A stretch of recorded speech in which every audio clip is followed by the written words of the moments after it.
안녕하세요. 책보자 스이밍입니다. 오늘 소개할 책은 바로 세이노의 가르침입니다. 세이노의 가르침 책은 모르는 사람이 없죠?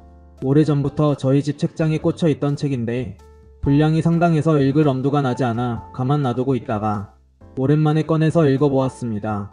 촌철살인 같은 문장이 한두 개가 아니었는데요.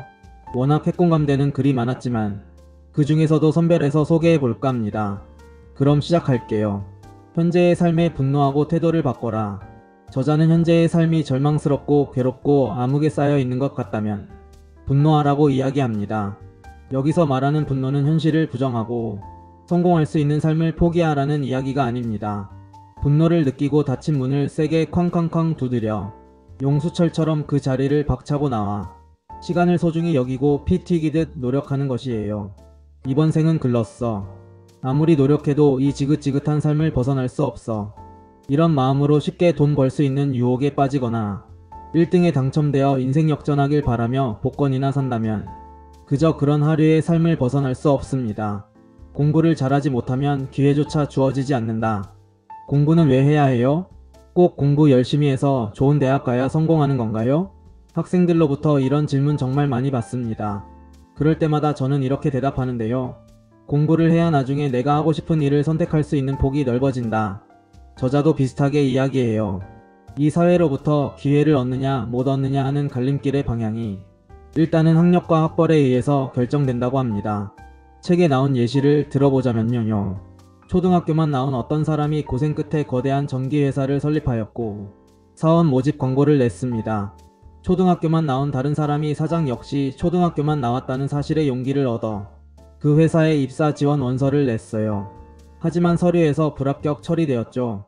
이에 화가 난 그는 회사 사장을 방문하여 사장님도 초등학교만 나와서 이렇게 성공했는데 제가 초등학교만 나왔다고 해서 왜 서류에서 불합격 처리하시냐고 따졌어요. 이에 사장은 이렇게 대답합니다. 나는 초등학교만 나온 사람을 무시하는 것이 아니다. 나는 사람의 능력이 학력과 비례한다고 생각하지 않는다. 그러나 당신에게 능력이 있는지 없는지 당신이 에디슨인지 아닌지를 판가름하고 기다릴 시간이 나에게는 없다. 시간을 절약하기 위하여 결국 우리는 1차적으로 검증된 사람을 채용할 수밖에 없다. 학벌이 좋다는 의미는 일단 이 사람이 공부를 열심히 했다는 증거가 되므로 성실하고 머리도 웬만큼 좋다는 의미겠죠. 실제로 기업에서 인재를 채용할 때 한때 블라인드 채용이 엄청 유행했습니다. 학력 보지 않고 사람만 보고 뽑겠다고 했죠. 하지만 블라인드 채용으로 뽑은 인재를 놓고 보니 대부분 학벌이 좋은 사람들이었다고 합니다. 내가 어느 분야에 아주 특별한 능력이 있지 않은 이상 일단은 공부를 잘하고 봐야 합니다. 제 개인적인 생각이긴 하지만 공부머리도 유전 영향이 있긴 한 것 같아요. 하지만 주변 환경, 본인의 노력으로 최상위는 아니겠지만 어느 정도는 커버할 수 있습니다. 주 5일제 좋아하지 마라. 주 5일제 시행된 지 10년이 넘었는데요. 지금 생각해보면 토요일에 근무를 했다니 진짜 그때는 어떻게 살았지? 라는 생각이 듭니다. 주 5일제가 시행되면서 당연히 근무 시간은 줄어들고 여가 시간은 늘어나게 되었는데요. 저자는 주 5일제를 너무 좋아하지 말라고 합니다. 이유가 뭘까요? 사람들이 늘어난 여가 시간을 허투루 낭비한다는 겁니다. 여가 시간에 독서를 하거나 운동이나 악기 레슨을 받는 등의 취미를 갖거나 어학 공부를 한다든지 하는 자기 개발을 하는 것이 아니라 유튜브를 보거나 모임을 자주 해서 술을 먹거나 해서 쓸데없이 시간을 낭비한다는 거죠. 이렇게 근로 시간이 줄어드니 소득은 줄어드는 반면 소비는 많이 하니 지출을 늘어나 중산층에서 하류층으로 내려가는 사람들이 늘어났다고 합니다. 반면 상류층의 소득에는 그다지 변화가 없어서 선진국에서는 소득 격차가 훨씬 더 커지는 양상을 보였다고 해요. 저도 시간을 허투루 보내지 않으려 노력하고 있기는 한데 쉬고 싶은 그 달콤한 유혹이 너무 거세서 이겨내기가 쉽지 않습니다. 날파리들을 조심하라. 착실하게 돈을 차곡차곡 모아 자수성가를 하면 연락도 안 하던 사람들이 몰려들기 마련이죠. 저자는 이들을 날파리라고 표현합니다. 날파리도 종류가 여러 가지인데요. 가족 날파리, 친척 날파리, 친구 날파리, 사기꾼 날파리 등이 있습니다. 이 중 가족 날파리 이야기가 저는 제일 와닿았는데요. 본인에게 다가와 이번에 사업을 하려고 하는데 돈을 좀 빌려달라는 식의 요구를 하죠. 이런 날파리를 피하려면 자신의 재테크 상황을 일절 이야기하면 안 된다고 합니다. 저축도 비밀리에 하고 월급도 낮추어 이야기하며 때로는 회사가 어려워서 월급이 나오지 않았다고 울상을 지으라고 해요. 가족끼리 너무한 것 아니냐고요? 저는 세이노의 의견에 100% 동의합니다.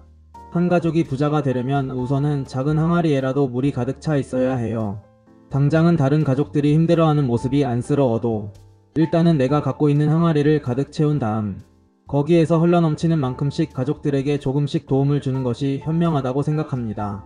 내 항아리가 가득 차지도 않았는데 여기에서 물을 퍼서 다른 가족의 항아리에 물을 퍼준다면 그 물은 다 새어나가고 말 거예요.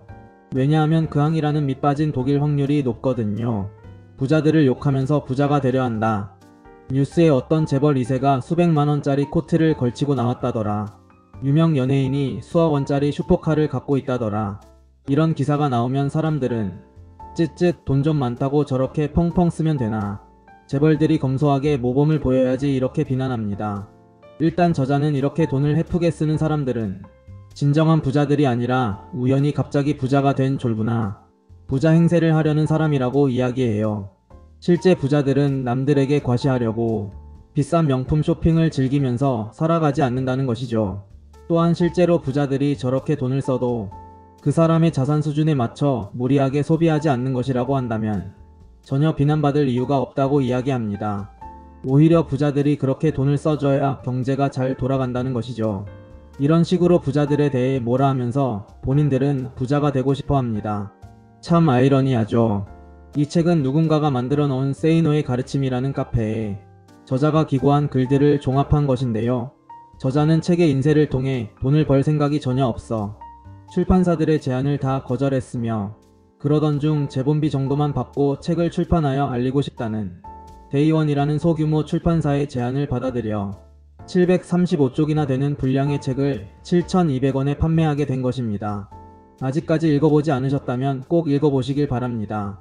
다소 과격하게 말하는 면이 없지 않아 있긴 하지만 그래도 뼈 때리는 교훈을 얻으실 수 있을 거예요. 영상 유익하셨다면 구독과 좋아요 부탁드려요.